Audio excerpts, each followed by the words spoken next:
got her. That was fake that turned real again. It always happens. Yeah. Yeah. How you doing there, hon? I'm okay. How you doing? I'm doing good. You know what's really fucked me up today? Daylight savings time? Yeah, springing forward like a motherfucker That's has bullshit. really just sort of put me off. Absolute bullshit. I know. I mean, I had to drag my ass up here in order to record this, and I got to tell you, it was like gravity got turned up to 12. No, fuck 11, turned up to 12. All the way to 12? Yeah. Yeah. So, y'all ready for the Bible study today? Honey, are you ready to learn shit about the Bible? Yes. Can't wait for you to teach me about it. Now, today's intro might be a little more off than normal because I'm fighting a low sugar. And so my brain has probably done things. I love how you blame it on that. I blame it on that. I'm just saying, if it seems a lot more off than normal, that's probably why. So anyways, last time on the Daily Bible Podcast, Daniel got thrown into the lion's den because he was a bit of a smartass, and then he survived because Jesus came and stifled all the lions. Next, in the Daily Bible, we're moving on to Ezra, Mm-hmm. and we have a new king, Cyrus the Dipshit from Persia. Is this Cyrus the Mede still, or no? Is this the beer king Cyrus? Or is No, this... the Mede was I believe Darius. Oh, Darius the beer king, right? Sorry, I'm getting all of these. Yeah, Darius was Darius was the Mede. Cyrus is a Persian, right? And so Darius fled when he felt like shit was going bad, and he fled to Persia, and they sent Cyrus. Cyrus. Okay, so Cyrus the Dipshit from Persia. This is at the end of the 70 years from Jerry's prophecies. If you guys don't remember, Jerry said, 70 years in capture we will spend with the Babylonians. And that's basically what Jerry said. God then supposedly tells Cyrus, I feel like this is a bit bullshit, but God supposedly tells Cyrus to build the temple for me, Cyrus the dipshit. And then Cyrus demands a whole bunch of bedazzling material from the people to be deposited for the temple. That would include those faux diamonds that you make in the laboratories. Yeah, whatever. The cheap ass diamonds, cheap ass rubies that are made from glass, stuff like that. Just, definitely God wants you to go to Walmart for this kind of shit. I'm not sure that's true. King Cyrus brought all of the temple shit that used to be in the Jews' temple into the new temple. He relocated it. He definitely doesn't want to piss God off. And then there's supposedly this prince of Judah who I think is Shazam's child or something. Bizam something, Byzantinium, who knows. Anyways, he handled all of the decorating for the temple. All of the encrusting and everything like that came from Bizam. And then he has like an account of everyone that came back to Judah from Babylon. Mm-hmm. And that's an entire chapter we're not going to read. But they kept track of all the slaves and the chattel. Sorry, I couldn't make out my slaves word, but yes, they kept track of all the slaves and the rest of the chattel and property, because slaves were property at this time, in case some motherfuckers don't know out there. Here's another example. Yep. Ezra. Anyways, they also gave a whole bunch of shit to people. I don't know. I've got a note here that says they also gave free will a bunch of shit. Free will offerings?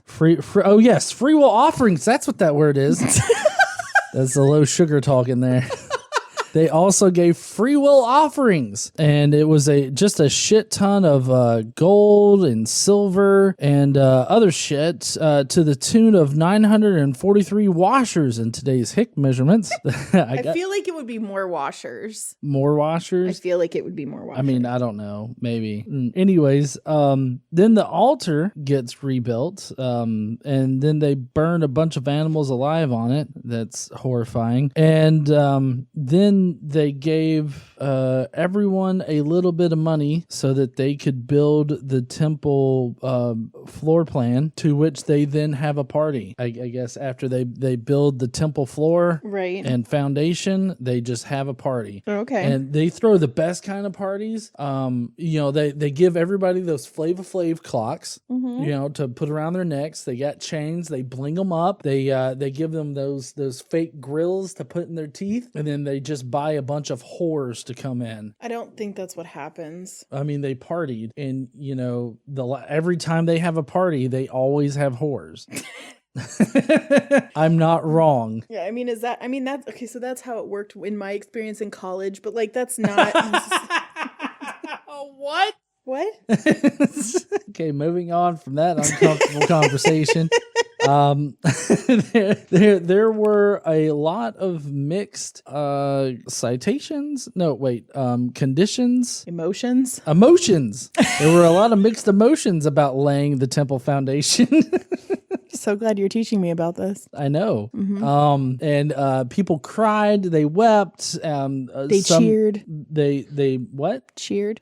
I was going to go a different direction, but they choked the chicken. They did everything. What? As far as emotions go, they ran the whole gambit. And then when God's enemies found out that they laid the foundation, they came in trying to act like they were wanting to help, but then were promptly told to fuck off. The enemies, I thought she was looking over at me like, what the fuck are you talking about? The enemies, warned.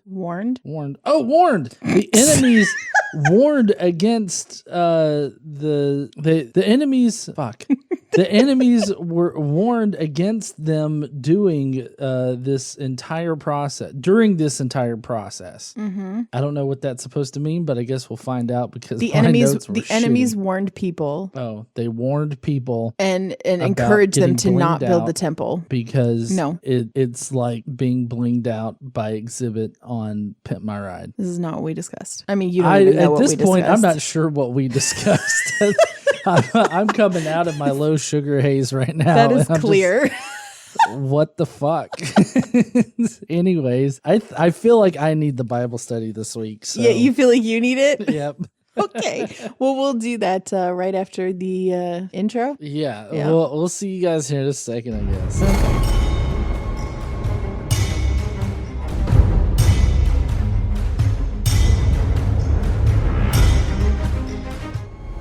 What's up, heathens? How y'all doing? So I've had some candy. What I do is I crush up Twinkies. No. And then I go, and because it makes it work faster. So that's how I was able to do it during the This is intro.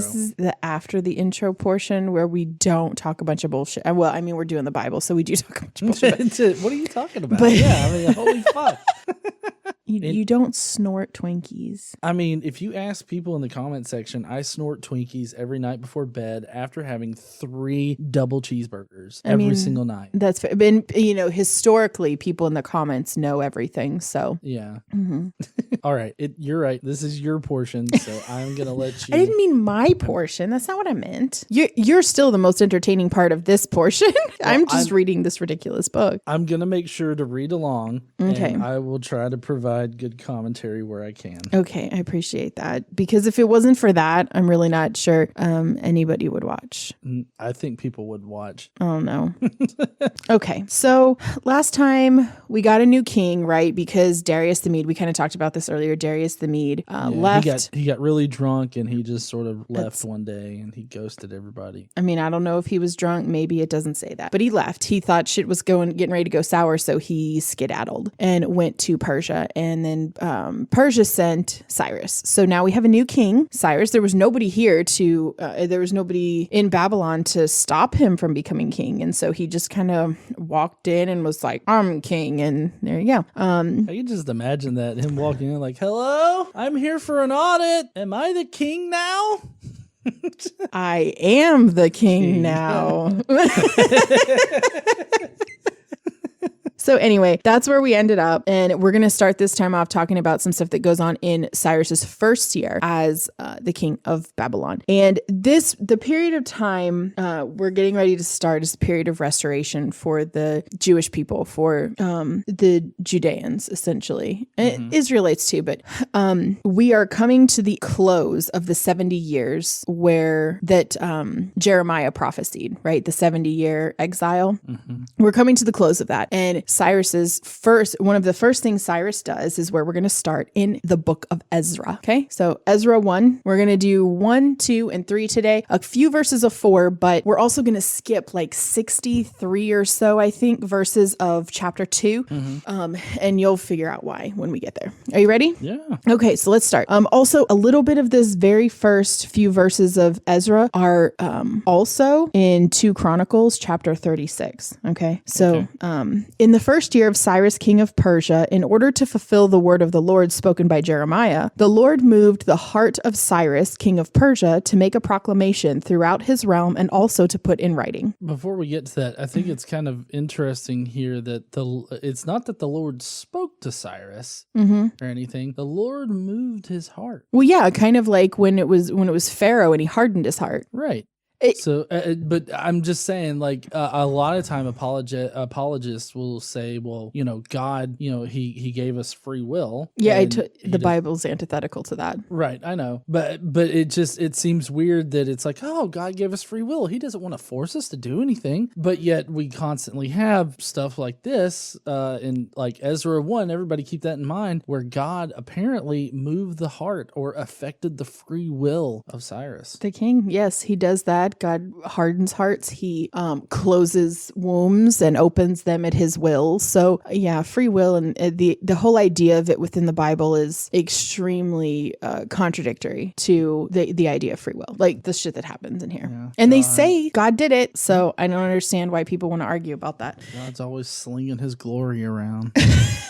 Yeah. Okay. So this is what the king, Cyrus, the king of Persia, also Babylon, says. The Lord, the God of heaven, has given me all the kingdoms of the earth, and he has appointed me to build a temple for him at Jerusalem in Judah. Any of his people among you may go up to Jerusalem in Judah and build the temple of the Lord, the God of Israel, the God who is in Jerusalem, and may their God be with them. And in any locality where survivors may now be living, the people are to provide them with silver and gold, with goods and livestock, and with free will offerings for the temple of God in Jerusalem. Isn't that kind of like, I feel like that makes it not free will offerings. If you're ordering them to do this and they don't have a choice, that doesn't make it free will. Like you're literally taking their free will away from them, right? Yeah. See, this is like bullshit propaganda in like the 6th century BCE.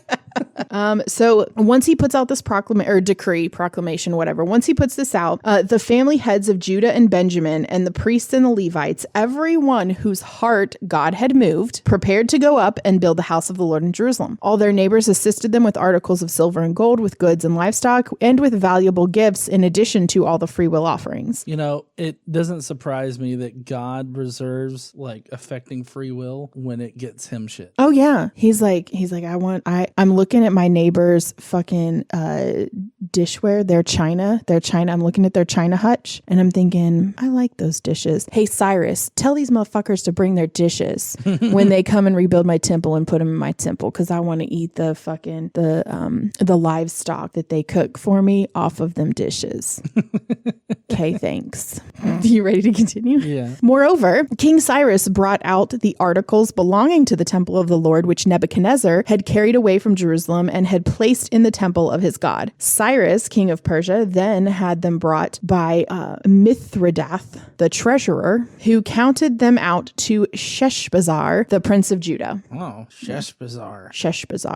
This was the inventory: 30 gold dishes, 1,000 silver dishes, 29 silver pans, 30 gold bowls, 410 matching silver bowls, and 1,000 other articles. Dildos. In all, there were 5,400 articles of gold and silver. Sheshbazzar brought all these along with the exiles when they came up from Babylon to Jerusalem. Now, you see, you can't make the argument that other articles didn't also include stuff like butt plugs and dildos. I mean... The best we can say is we don't know. Right. It doesn't say. Yeah, it doesn't say, but it also doesn't. It doesn't say that it didn't include those things. It wouldn't. It wouldn't say that. What?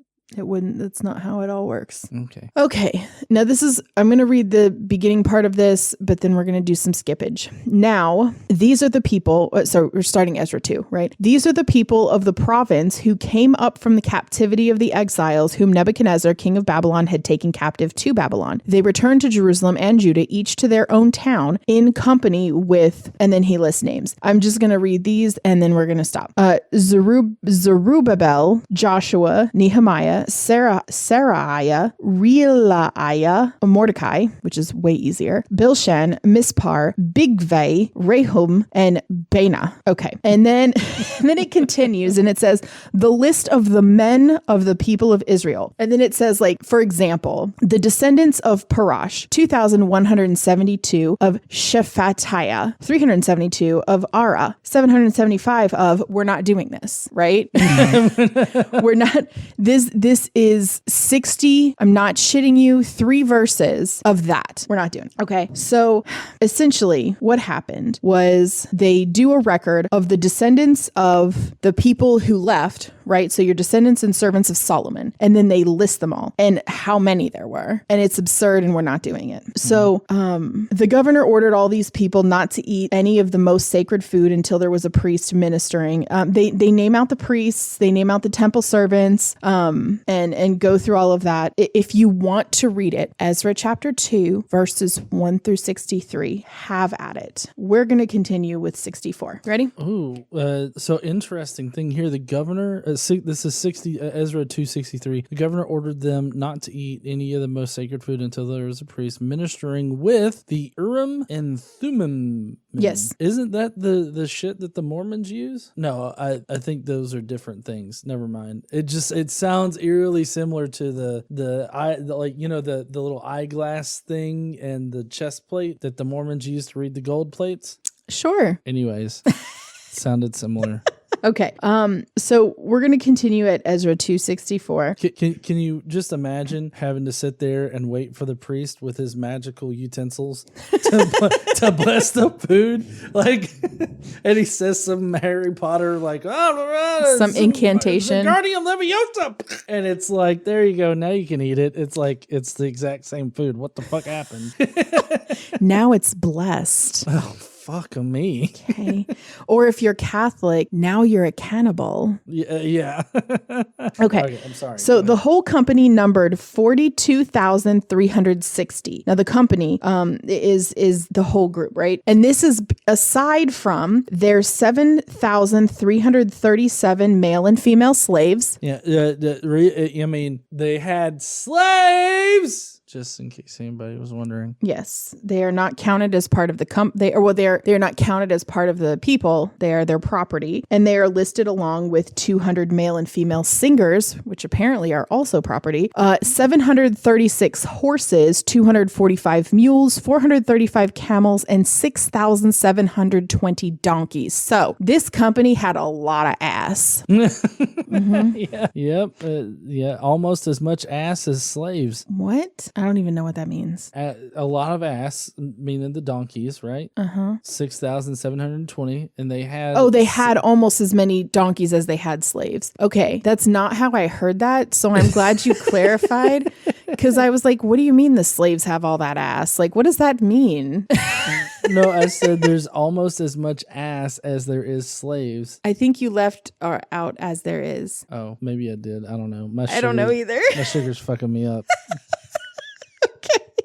Or I could have just misunderstood. Either way, when they arrived at the house of the Lord in Jerusalem, some of the heads of the families gave free will offerings toward the rebuilding of the house of God on its site. According to their ability, they gave to the treasury for this work 61,000 derricks of gold, which is about 1,100 pounds or 500 kilograms of gold. And I really don't understand these measurements. What are they in washers?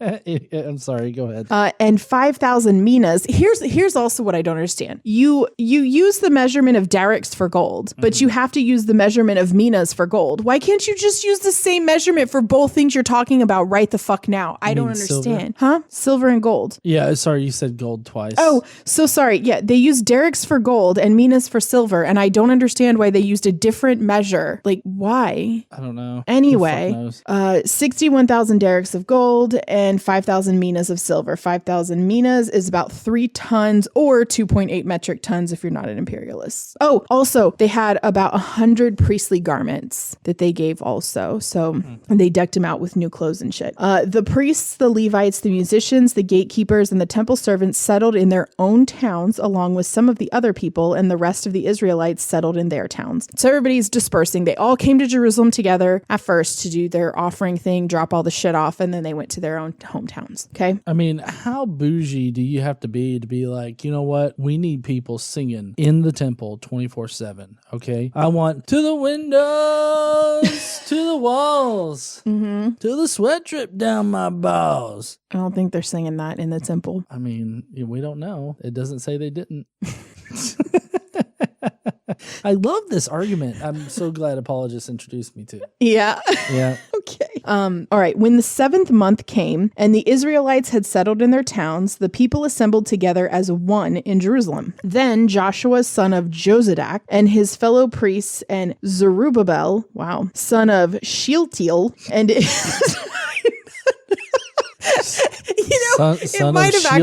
might have actually been entertaining for me to read 63 verses of this kind of names. That might have been entertaining. I don't think so, but no. I mean, obviously I'm going to laugh with you, but it's kind of like after a little bit, it's just like I'm exhausting. My tongue is just so exhausted from laughing. No, from having to like pronounce things in different ways. Like, I don't know, at some point my mouth in general just gets tired and it's like, fuck this shit. I don't know. This guy's name's Jeff. Well, now we're working with Jozadak, Zerubbabel, and Shealtiel and their associates. They began building the altar of the God of Israel to sacrifice burnt offerings on it in accordance with what was written in the laws of Moses, the man of God. Despite their fear of the peoples around them, they built the altar on its foundation and sacrificed burnt offerings on it to the Lord, both in the morning and evening sacrifices. Then, in accordance with what was written, they celebrated the festival of tabernacles with the required number of burnt offerings prescribed for each day, which, as you know, is in the books of Moses. I'm not sure exactly what one, maybe Deuteronomy. I don't know which one it's in right now off the top. But anyway, after that, they presented the regular burnt offerings, the new moon sacrifices, and the sacrifices for all the appointed sacred festivals of the Lord, as well as those brought as free will offerings to the Lord. On the first day of the 7th month, they began to offer burnt offerings to the Lord, though the foundation of the Lord's temple had not yet been laid. Okay, so they haven't built any of the temple yet. They just basically started with the altar. They built the altar, did all this sacrificing, and now they're going to start making preparations. Okay. Then they gave money to the masons and carpenters and gave food and drink and olive oil to the people of Sidon and Tyre so that they would bring cedar logs by sea from Lebanon to Joppa as authorized by Cyrus, king of Persia. What would they do with the olive oil? I mean, I don't know, dip their fucking bread in it. Oh yeah, you can't do that with it, huh? Put it on fucking lettuce. Put it on that. Use it to cook shit with. Yeah. I don't know, the same shit we use olive oil for. Okay. I mean, I know you don't use a lot of olive oil, but that's because I cook most of the things. Yeah. In the 2nd month of the 2nd year after their arrival at the house of God in Jerusalem, Zerubbabel, son of Shealtiel, Joshua, son of Jozadak, and the rest of the people and priests and Levites and all those who had returned from captivity to Jerusalem began the work. They appointed Levites 20 years old and older to supervise the building of the house of the Lord. Joshua and his sons and brothers, and Kadmiel and his sons, descendants of Hodaviah, and the sons of Henadad and their sons and brothers. All Levites joined together in supervising those working on the house of God. So they just stood around and watched other people work? I mean, yeah, that's generally how supervising works. Yeah, I can see them sitting there eating an apple being like, hey, lift that and put it over there. I made a button for one of my former bosses, made a custom button for him that said managing while walking around, because he legit would just walk around and just watch and talk to people and he didn't do anything. He just Just fucking walked around. That's how he managed. I could just see it. You come and sit in your cubicle and it's like, I'm just gonna watch you for a little bit. Go ahead, do whatever you would normally do. That would be so awkward. It's like, can I help you, sir? This is uncomfortable. This is uncomfortable. Can you walk over there? Thanks. Watch me from a distance, please. When the builders laid the foundation of the temple of the Lord, the priests in their vestments and with trumpets and the Levites, the sons of Asaph, with cymbals, took their places to praise the Lord as prescribed by King David of Israel. With praise and thanksgiving, they sang to the Lord, He is good. His love toward Israel endures forever. Is that the only, is that like the chorus of it? Like they just that's all bang they say. Can you just imagine it? They took their cymbals and banged it and there was like, bang! He is good. His love towards Israel endures forever. Bing. And it's just that on constant repeat. Like, that's psychological torture. I mean, there could be more words we don't know. It doesn't say. For all we know, there's like some Ozzy Osbourne kind of shit going on here. Bing. We're all riding on the crazy train. I mean, that's how I would feel in this situation. So it's kind of fair. Wait, hold on. No, this is better. I am Iron Man. It doesn't say that's not what they said. He is good. His love towards Israel endures forever. Sorry. Go ahead. And all the people gave a great shout of praise to the Lord because the foundation of the house of the Lord was laid. I figured it would probably because they took a break. I mean, like the people singing. Oh, maybe.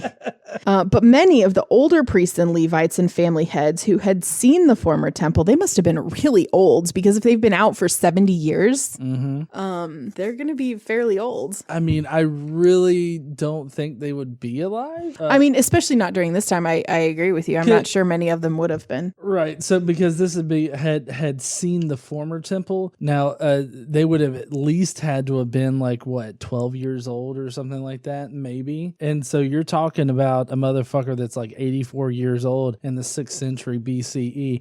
I mean, you just didn't live that long, especially if you were living in squalor like apparently the Jews were living in. I mean, when they got exiled. Yeah. I mean, sure, I think most of them did not live well. Yeah. But they were told to rebuild their lives. So, I mean, I'd imagine they got jobs and tried to, but you're starting fresh over and that's hard to do.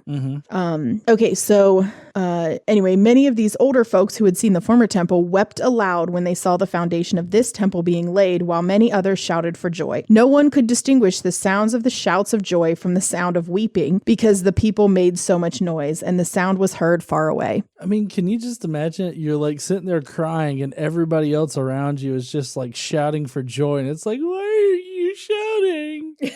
This is horrible. I mean, I don't know if they were, I don't know. Do you think they were actually sad or do you think that they were I don't know, just mourning a loss, but also emotional and happy about the fact that they're rebuilding finally after all these years? I don't know. It sounds like a complex situation. These are complex emotions that I just really don't care about. Emotional damage.